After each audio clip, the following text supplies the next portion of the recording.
9시 15분 가까워지고 있습니다. 출발 전략 살펴보겠습니다. 이기범 차장, 박형경 위원 함께합니다. 이 차장님, 삼성전자 그리고 하이닉스, IT주가 조금 반등하면서 시장을 좀 돌려놨습니다. 시장 흐름 봐주시고 전략 세워주세요.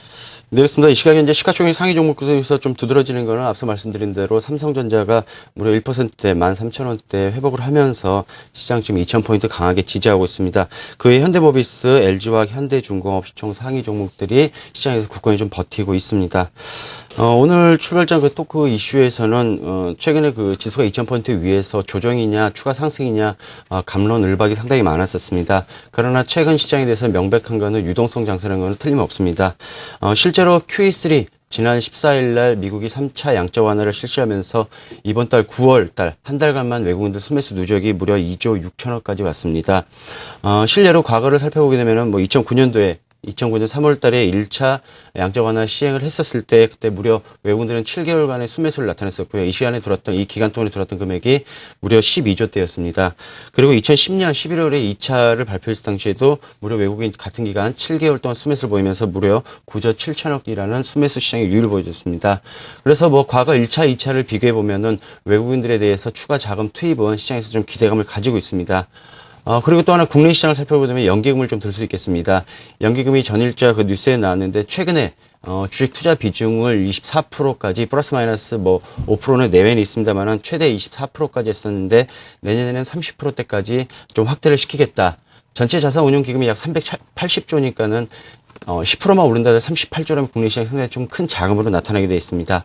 그리고 또 최근에 또 일반 개인들인데 고객 예탁금이 꾸준하게 증가 추세를 나타냈었습니다. 그래서 기관 외국인 개인 할 것 없이 시장에 대해서 유동성 장세는 명백하다는 사실이고요.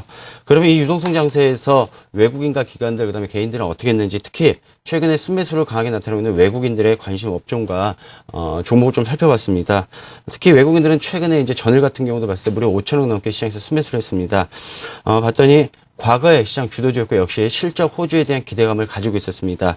봤더니 IT라든지 자동차, 화학 업종에 대해서 다시 순매수 기조를 나타냈습니다.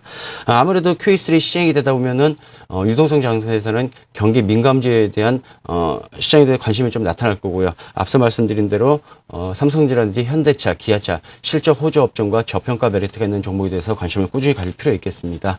그리고 최근에 또 낙폭 과대에서 밑에서 기술적 반등을 보이고 있는 LG화학 같은 경우도 수급 호조를 나타내면서 시장에 대해서 관심을 가지고 있습니다. 다음 경기 민감주 외에 만약에 지수 자체가 2,000포인트 내에서 기술적 조정이냐 아니면 횡보세 기간 조정이냐에 따라서 경기 방어주라면 방어주고 또 계절적 그 테마를 좀 나타내고 있는데요. 최근에 유통 관련주입니다. 내수주 관련주인데 아무래도 다음 주 국내 추석을 맞이해서 중국도 최대 국경절인 중추절 특수 기대감에 따라서 유통 관련주도 국내 대표 현대백화점이라든지 신세계, 롯데쇼핑을 들 수 있겠는데요. 현대백화점이나 신세계 같은 경우는 최근에 또 외국인들이 일부 저가 매수세에 좀 가담하는 모습도 이제 나타내 보여줬습니다. 그래서 유동성 장세에서 실적 호전과 그다음에 그 수급이 좀 뒷받치는 종목으로 좀 압축해서 관심을 가질 필요 있겠습니다. 그리고 이 시각 또 마지막 또 수급과 기술적 분석 말씀드리겠는데요. 전일 같은 경우는 전일 전체 거래량과 거래 대금을 보게 됐더니 좀 회복세를 나타내고 있습니다.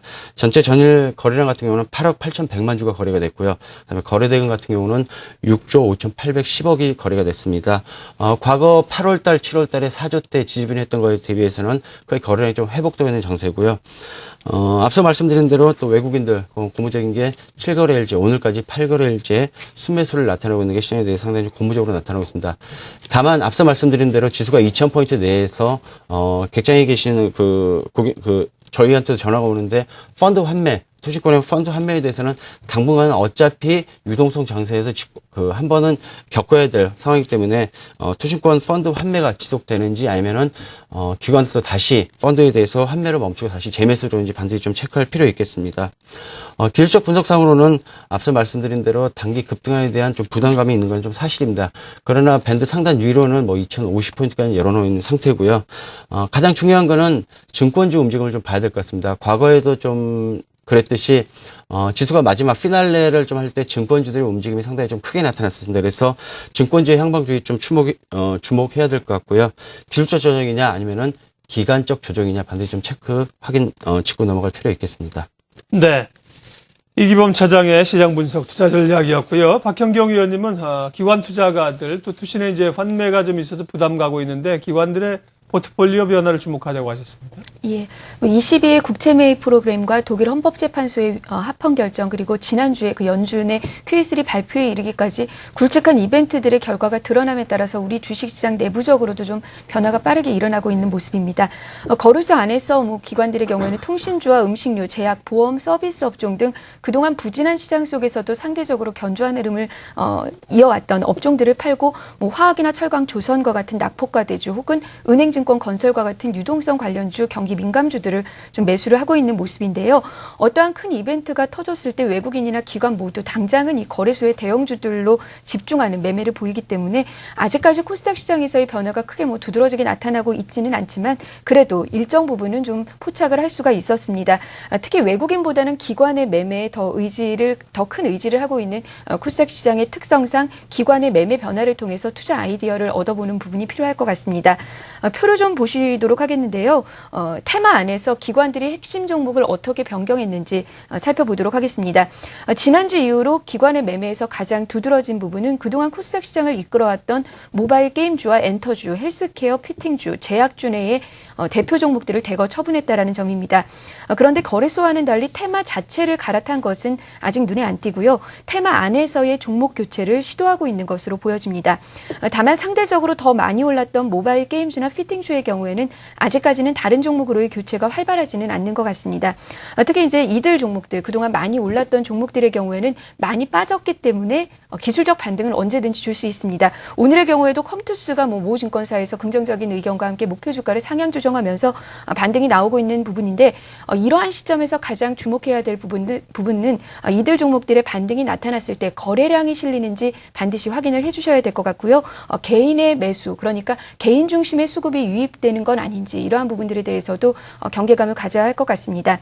하여튼 이 기관들의 포트폴리오 조정으로 인해서 한 3가지 정도의 투자 아이디어를 찾아봤는데요. 우선은 삼성 관련 부품주들의 최근 강세입니다. 파트론이나 심텍, S맥, 와이솔, BH 등 애플이나 LG전자의 비중보다는 삼성전자 쪽으로의 비중이 높은 종목들이 최근 2, 3거래일 동안 상당히 호조를 보이고 있는데요. 삼성과 애플의 소송이 진행 중인 가운데 삼성이 일부 부품 업체들에 대해서 길들이기에 들어간 건 아닌가라는 그런 추측들도 나오고 있는데 기관의 매수 또한 이들 종목들로 유입이 되고 있기 때문에 관심이 필요할 것 같습니다. 두 번째로는 윈도우 8 출시에 따른 터치 패널 관련주입니다. 다음 달 정도에 윈도우 8이 정식으로 출시가 될 경우에는 이 터치스크린이 기존의 스마트폰이나 태블릿 PC를 넘어서서 노트북이나 모니터에까지 확장이 되기 때문에 뭐니 해도 터치 패널 관련주들이 일단은 가장 큰 수혜주라고 볼 수가 있겠고요. 실제로 ELK나 S맥, 멜파스, 디지텍 시스템과 같은 코스닥에 있는 주요 터치 패널주들의 경우에는 아직까지는 양호한 수급의 흐름을 나타내고 있습니다. 마지막으로는 여행주와 카지노주에 대한 관심인데요. 앞서 우리 차장님 말씀해 주셨지만 중국의 국경절이나 중추절 명절로 인해서 9일에서 10일 정도의 연휴를 앞두고 있다라는 그러한 이벤트 기대감 이외에도 어제 나온 뉴스에 의하면 그 새누리당에서 대체 공휴일제를 다시 또 추진하고 있다라는 소식도 들리고 있습니다. 이것은 공휴일과 일요일과 같은 다른 공휴일이 서로 겹칠 경우에는 그 다음 정상일을 휴일로 정하는 그러한 제도인데요. 이것으로 인해서 아웃바운드 여행객 수요가 좀 늘어날 것으로 예상을 해볼 수가 있겠고요. 더불어서 지금 현재 일본과 중국이 영토 분쟁 문제로 굉장히 심한 갈등을 겪고 있는데 이것으로 인해서 한국이 지리적으로나 대체 수요처로서 주목을 받을 수도 있을 것 같습니다. 더불어서 QE3로 인해서 원화 강세가 지속되고 있는 점도 여행주나 항공주, 카지노주에게는 긍정적인 요인으로 작용할 것으로 보입니다. 네, 기관들도 이제 포트폴리오를 재편하고 수익률을 내기 위해서 노력들 하겠죠. 관련돼서 아이디어 주셨습니다. 오늘 시종일관 출발 전략 HMC 투자증권 분당지점 이기범 차장, 우리 투자증권 머그클럽 박형경 연구위원 두 분 함께했습니다. 고맙습니다.